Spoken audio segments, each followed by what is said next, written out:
برج الأسد عن طريق التارو. طبعا عندي هواية أصدقاء من برج الأسد ومعارف من برج الأسد، فيلا نبلش ونشوف يا برج الأسد شنو حتكون. أو ذا ديت، الموت. هنايا هاي البطاقة اللي أغلب الناس ترعب من تسمع اسمها، اللي هي الموت. بس هنايا مو تعني شي سلبي، وإنما تعني إنه ممكن أنت حتى تستمر لازم تقتل شي بداخلك.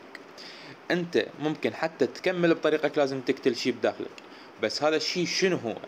ممكن الخوف، وممكن القلق، وممكن التوتر، ممكن تقتل قلبك حتى تستمر وتتوجه للطريق الصحيح. لهذا السبب يا برج الأسد، أنت برج معروف أنه أنت برج قوي، وبرج بنفس الوقت معروف أنه أنت مغرور، يعني هي من صفاتكم.